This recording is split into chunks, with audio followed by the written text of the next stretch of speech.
As we're being quarantined, something that's proved very useful to us is technology, more importantly, the internet. I don't think it's controversial to say the internet isn't essential nowadays, in the same vein as electricity. Sure, you could live without electricity, but you really couldn't. I genuinely can't imagine what would have happened if this outbreak happened in the 90s. The internet has allowed us to speak to our relatives on Zoom, keep the work going in Google Classroom, but that's for cowards. What about entertainment? Today, we are going to be focusing on streaming services. They're a pretty simple concept. You pay a small amount a month, and you can get a boatload of content all on demand at all times. Excuse me, Mr. Chalfie, this is supposed to be my segment. Well, Mr. Messina, I don't want to hear about some nerd complaining about Hulu's interface for 20 minutes. Alright, we are ranking these based on three main categories: the broad appeal, the library it has, and the simplicity, which can include the price, interface, and all the accessibility on different devices. If your family can't afford every streaming platform under the sun, feel free to put this on the big TV for a reference. Without further ado, let's start where most people do. Netflix, of course. In my humble opinion, Netflix has the broad appeal of any streaming platform, easily. There are Netflix shows about history, religion, crime, sexual orientation, war, just about anything really.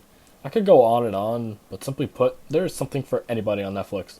If you are buying Netflix, it works on just about every piece of technology that isn't your toaster. Not to mention that it is so easy to navigate Netflix. It has categories that actually make sense. If there is a show you have heard a lot about, you'll probably find it in seconds when logging on to Netflix. $13 a month may seem steep for a streaming service, but it's definitely worth it. As Zoomers, we all have specific Netflix shows that we hold dear. I personally think that BoJack Horseman is the greatest cartoon ever made. It does a fantastic job of depicting what mental health and fame can do to a person's mind. Usually mental illnesses are portrayed in TV shows terribly, however, BoJack Horseman has such a great understanding of its characters. It is an absolute joy, and for the love of God, you need to watch it. I specifically would recommend Seven Deadly Sins. Yes, it's an anime. Calm down. Maybe I'll convince you. Seven Deadly Sins is an anime that takes you through the journey of 7 people with crazy powers, abilities, and strength. There are 3 seasons, with the 4th that will be coming out in due time. It's a nice series to watch with its climaxes and ups and downs. All in all, good show. For the love of all that is holy, Breaking Bad is the greatest television show ever crafted, and anybody who doesn't watch it is doing themselves a disservice. There is nothing else to say on the matter. There are also shows that Netflix has, like The Office, That 70s Show, and Friends. These shows you could easily plow through in like 2 weeks. They're perfect to have in the background of cleaning your room or writing an essay, both of which I know you've been procrastinating. Watch this segment, then get back to work. Netflix is probably your best pick when picking for a large family, or just for yourself. There's a couple of drawbacks, such as the hit or miss originals and a lack of third-party support, but everything else is just flawless nonetheless. I give Netflix a 9 out of 10. Next up, let me tell you a story. In 2011, everything was on Netflix exclusively. It was the first streaming service, and it was the best $9 you could spend monthly. However, over time, other companies got increasingly displeased.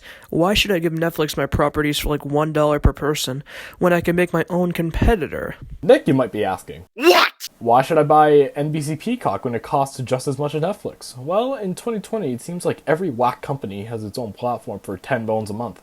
I like how these companies always try to celebrate when they make their own streaming platform. Hey guys, we finally made our own. Oh boy, so the stuff that was on Netflix is on another thing and I have to pay $10 more a month. That's not a good thing! In our opinions, the only time that this works is for Disney+. Disney is one of the biggest monopolies on planet Earth, so they have a right to make their own streaming service. In it, they have every Disney movie and show, Pixar movie and short, Star Wars movie and show, and pretty much anything by Marvel. They also added National Geographic documentaries. No one asked for this, really, but they added because they're Disney and they can, quite frankly. To be fair, it is harder to access Disney Plus on more obscure devices, like the Nintendo Switch and some smart TVs. But if you have a computer or phone, you should really have no issue. I have to commemorate this app for letting us have the entire Disney Vault. Classics like Beauty and the Beast, Mulan, Hunchback of Notre Dame, Pinocchio are all some of my all-time favorite movies, and now at my fingertips. Not to mention that Pixar is the Toy Story quadrilogy, The Incredibles, Monsters Inc., all the classics. It also gives me a good opportunity to get into Star Wars and Marvel. Not you, National Geographic. Seriously, why did they add this? Honestly, it's pretty obvious that Disney Plus is for you. If you don't like Disney movies or aren't a Star Wars or Marvel mega fan, simply don't buy it. Otherwise, it's great. The interface is probably better than Netflix, and it'll take seconds to find a movie that you want to watch. And because it's all similar content, the recommendations are things that you would definitely want to watch. In terms of price, it's the standard $10 a month, but there are bundles that we will get into later. It's to be fantastic for anybody with a large family with young children, for obvious reasons. However, this brings us to the fatal flaw with Disney+. Netflix and most others are constantly updating their service with new shows and movies to keep people always busy with content. However, Disney Plus can't really do that because they dropped the entire Disney Vault at launch. This led to an epic first month for Disney fans. However, the hype has completely fizzled out since. That's because most people buy Disney Plus, watch what they want to watch, then they're done. I haven't touched Disney Plus since quarantine started because I already watched my favorite movies again, but I'm still paying for it, of course. I strongly recommend you get a free trial of Disney Plus, watch what you're interested in, and cancel. There is no longevity in the service to speak of, and there probably never will be. There are original shows that are dropped frequently, but honestly, they're just not that good. The ending was rather pessimistic, we admit, but honestly, Disney Plus is still pretty great besides the fatal flaw. We give it a 6 out of 10. If it had great originals coming out at a high rate and a broader appeal, it would have been higher, no doubt. Amazon Prime Video, the service that acts cool but in reality is not really. Amazon Prime Video is a bundle that comes with the $70 per year Amazon Prime service. How can it appeal to the broad audience? Well, it has shows sprinkled in for all ages, from comedy stand-ups to Daniel Tiger's Neighborhood for some reason. That's where most of the appeal comes from, but in all honesty, Netflix or Hulu does it better. Its library is just lacking compared to the other services. The shows pushed and offered by Amazon are mostly originals that are usually just a hit or miss. You can never really know what you're getting into, whereas Netflix has shows that many people can reference, watch again after a while, recommend, whatever really. So, is the service simple to use? Well, you can't really tell what is free and not unless you have that Prime stamp next to the cover. It might be an obvious thing to look at, but for some people you can easily miss it. And I can guarantee that someone out there accidentally bought a few shows thinking that it was free for them. A suggestion to simplify things. Put the stuff not available on Prime away from the Prime shows. That's it really. Plus, it's available on all devices, and it has an X-ray feature that lets you see the actor on screen. I guess that's cool. Just because it's a small extra that comes with Amazon Prime, we're going to give it a 5 out of 10. It's good, but it has a long way to go to improve itself. Our last spotlight of the day is Hulu. Hulu is pretty interesting because it does a lot of things the best and a lot of things the worst. In a lot of ways, it feels like the complete opposite of Netflix. Firstly, the price is easily the most manageable out of any streaming platform we talk about today. With a couple of ads per episode, Hulu is a crisp $8 a month. Without ads, you spend $12 a month, but we personally recommend the version with ads. For $48 less a year, the ads really aren't that bad. Not to mention that Hulu is on sale basically all the time. I got Hulu on Black Friday for $1 a month. That is unheard of. Additionally, there is a package where you can buy Disney Plus, Hulu, and ESPN Plus for only $13 a month.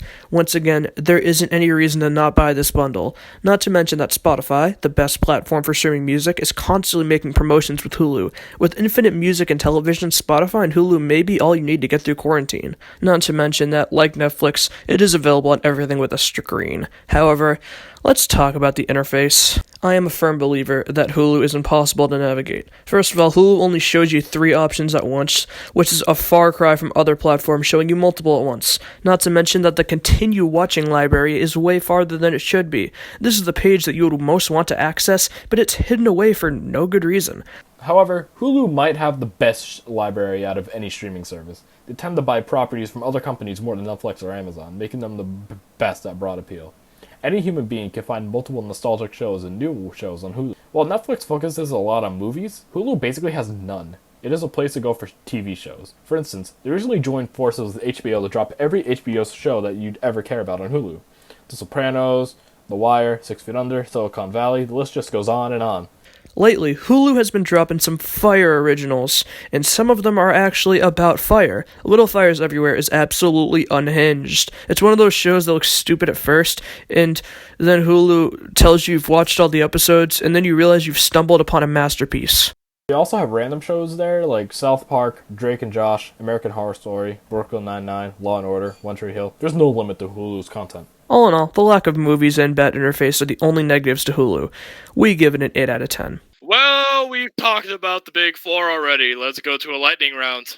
ESPN Plus. This is an essential for any sports fans who want to watch classic games or documentaries. Again, get the Disney Plus and Hulu bundle.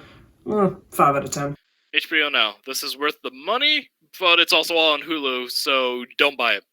But for what it is, 6 out of 10. Apple TV Plus. I'm actually really glad that this one exists because I've been waiting to give somebody a 1 out of 10. There's nothing on this and you need a $50 add-on to even view it.